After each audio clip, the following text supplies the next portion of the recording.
네, 안녕하세요. 부산 이혼 전문 변호사 진동환 변호사입니다. 상담을 좀 하다 보면 좀 안타까운 순간들이 있어요. 이거 왜 이렇게 늦게 오셨을까? 좀 빨리 오셨으면 좀 좋지 않았을까? 하는 경우들이 있습니다. 아무래도 모든 분들이 마찬가지겠지만 원만하게 이제 협의로 끝내시길 바라죠. 그래서 상대방 배우자랑 어떻게든 얘기를 해서 정리를 해보려고 하는데 그러다가 시간이 너무 흘러가 버리는 경우가 많습니다. 짧게는 몇 달이고 길게는 뭐 1년 넘게도 시간이 가는 경우들이 있어요. 근데 문제는 정리 안 되고 결국은 법적인 절차를 밟을 수밖에 없어서 저를 찾아오시는 경우가 있어서 이럴 때는 좀 많이 저도 안타까운 마음이 드는 게 사실입니다. 심지어 본인들끼리 이제 협의혼 절차 다 마쳤는데 이제 재산 분할이나 양육권, 양육비 등이 불분명하게 정리가 된 거죠. 그래서 이게 문제가 생겨서 찾아오시는 경우도 많습니다. 근데 아마도 먼저 변호사 사무실에 오지 못하는 건 아무래도 뭐 변호사 사무실 문턱이 좀 높다고 아직도 여기시는 분들이 있어서 변호사 상담 받는 게 좀 부담이다 이렇게 생각하시는 분들이 있는 것 같아요. 하지만 처음에 이제 이혼을 정리하기 전에 전문가와 상담을 해서 내 상황을 파악하고 이걸 어느 방향으로 해야겠다라고 알고 하는 것과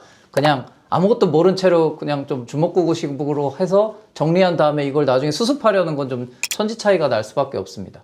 그래서 여건이 되신다면 뭐 주변에 있는 이혼 전문 변호사를 찾아서 정확한 상황에 대한 설명을 하고 그에 따른 솔루션을 좀 생각해 보시는 게 좋을 것 같습니다. 아직 상담까지는 조금 부담된다고 생각하시는 분들이 있어요. 그래서 오늘 영상을 준비했는데 몇 가지 사례를 예로 들면서 이런 경우 어떤 이혼 방법이 적합한지 이 부분 한번 말씀드려 보겠습니다. 그래서 이혼을 고민하고 계신다면 나에게 가장 적합한 이혼 방법이 무엇인지 오늘 영상 한번 보시고 판단해 보시면 좋겠습니다.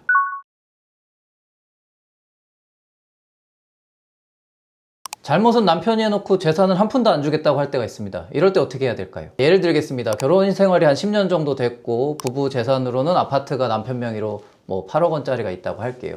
근데 남편이 바람을 피다 걸린 겁니다. 그럼 뭐 명백한 유책 배우자잖아요. 그러면 이혼을 해야 되는데 이혼해도 동의 안 하겠다 이러고 뭐 이혼을 하더라도 나는 재산을 못 준다. 내가 다 번 돈이니까 네가 무슨 재산을 가져가느냐 이렇게 나올 때가 있습니다. 그러면서 뭐 애들은 뭐 네가 키우든지 말든지 하고 나는 재산을 못 준다. 몸만 나가라 이렇게 하는 경우들이 있다는 말이죠. 협의혼은 결국 협의가 돼야 되는데 협의 자체가 안 되는 상황입니다. 그리고 저희는 명백한 피해자고 상대로부터 명확한 재산 분할을 받아야 되는 상황이죠.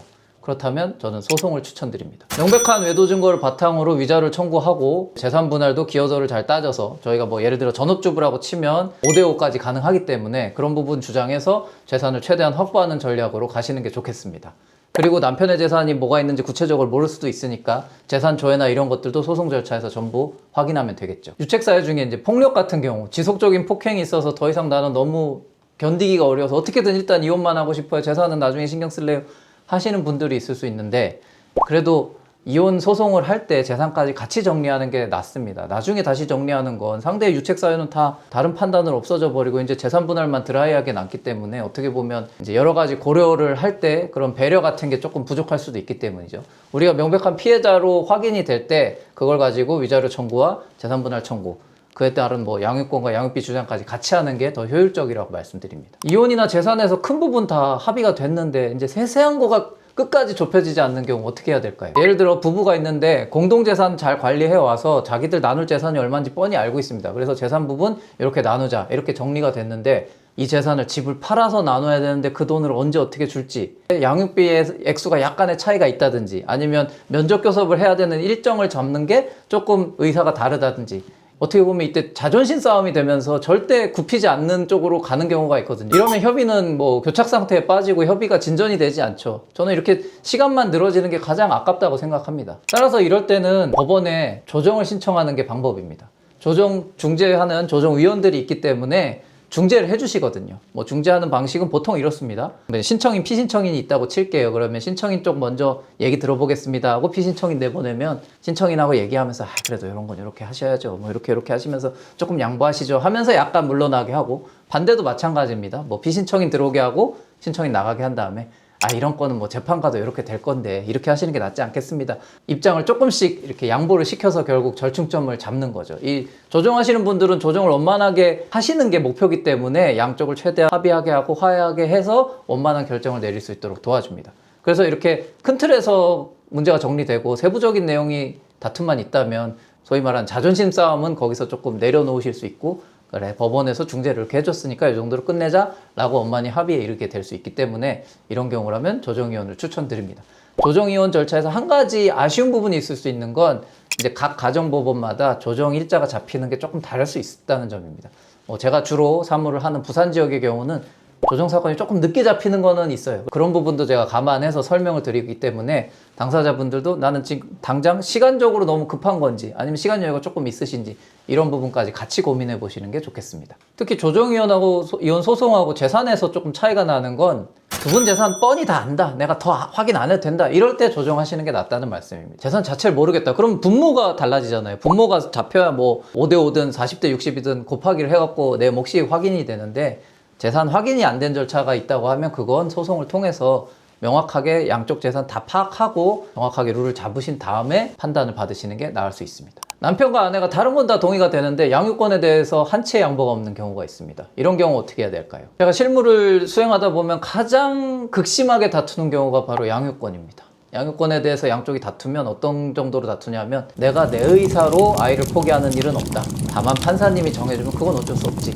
이런 마인드로 다투실 때가 있어요. 그래서 조정도 안 됩니다. 당연히 처음부터 협의도 안 되죠. 그러니까 이럴 때는 바로 소송을 진행하시는 게 답일 수 있습니다. 소송을 하게 되고 양쪽이 양육권을 다투게 되면 양육환경조사라는 걸 진행을 해요. 법원에서 조사관님이 양쪽 당사자 남편과 아내를 불러다 놓고 지금까지 양육은 어땠는지, 누가 주된 양육을 했는지, 아이와의 유대관계는 어떤지, 이런 부분을 살펴봅니다. 그리고 또 아이랑 같이 있는 모습을 볼 때도 있습니다. 아이가 엄마랑 있을 때 편안해 보이는지 아빠랑 있을 때 편안해 보이는지 이런 부분 확인할 때도 있고, 또 좀 더 심도 있게 갈 때는 실제 양육 환경이라고 지정되는 장소에 조사관님이 가셔서 이 양육 환경이 좋은지 나쁜지 판단해서 그 보고서를 작성해서 판사님께 올릴 때도 있습니다.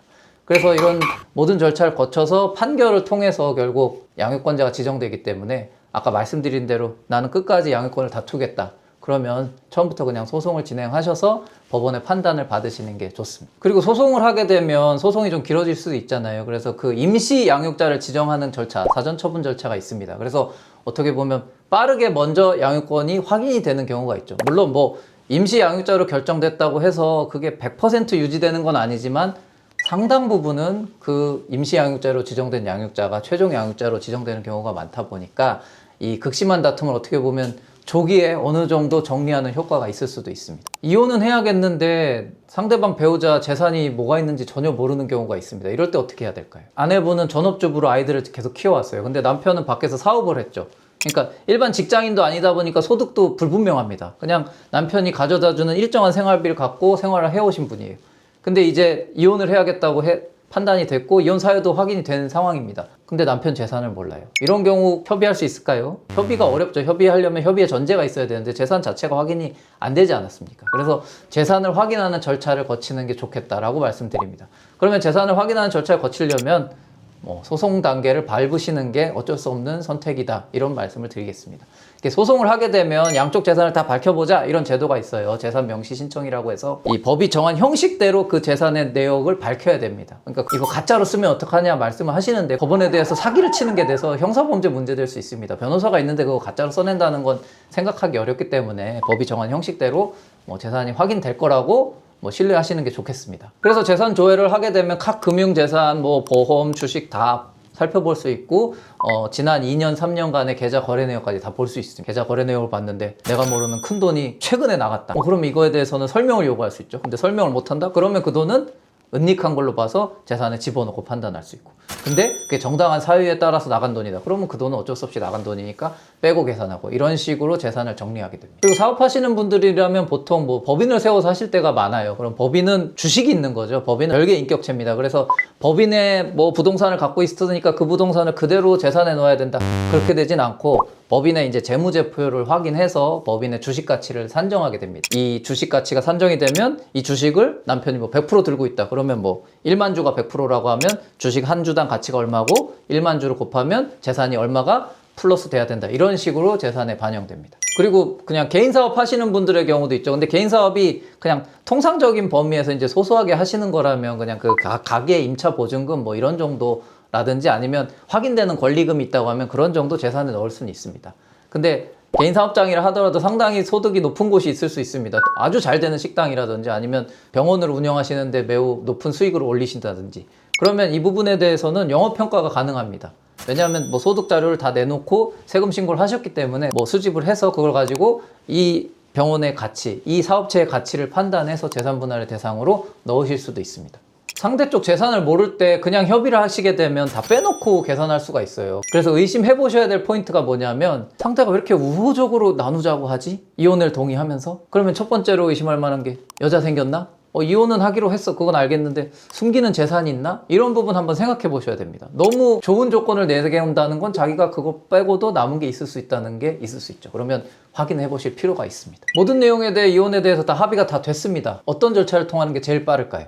이제 여기서 중요한 건 미성년 자녀가 있는 거죠. 미성년 자녀가 있는 경우라면 협의혼을 한다 하더라도 3개월의 숙려기간을 주니까 두 분이 처음에 협의혼 의사 확인 신청서를 작성해서 같이 가정법원에 가서 의사 신청을 하고, 그럼 3개월 있다 오라고 하거든요. 그럼 3개월 뒤에 다시 두 분이 또 같이 판사님 앞에 가서 이혼 의사를 확인을 받아야 됩니다. 그리고 나서 이혼 신고를 하셔야 이혼이 되는 게 협의혼이라서 시간이 그러면 한 4개월 정도는 걸린다, 이렇게 생각하실 수 있습니다. 그래서 미성년 자녀가 있는데 또 재산도 같이 정리를 해야 된다, 이런 경우라면 조정이혼이 협의혼 하는 경우보다 정확하게 비슷한 시간 안에 끝낼 수 있는 경우가 될 수도 있습니다. 왜냐하면 협의혼은 재산에 대해서는 법원이 신경 쓰지 않거든요. 근데 조정을 하게 되면 모든 걸 그 위에 링 위에 올리고 다 판단받아서 판결문과 동일한 효력을 받게끔 끝낼 수 있으니까 정리가 다 됐지만 이걸 명확하게 확인받고 싶다라고 하시면 조정이혼을 추천드리기도 합니다. 예를 들어 결혼한 지 1, 2년밖에 안 된 신혼부부고 아직 자녀가 없는 상황입니다. 이혼에 다 동의가 돼서 이런저런 정리를 다 했고, 재산도 내가 갖고 온 건 이거고 혼수도 이렇게 했으니까 이렇게 나눠가면 된다라고 정리가 다 됐습니다.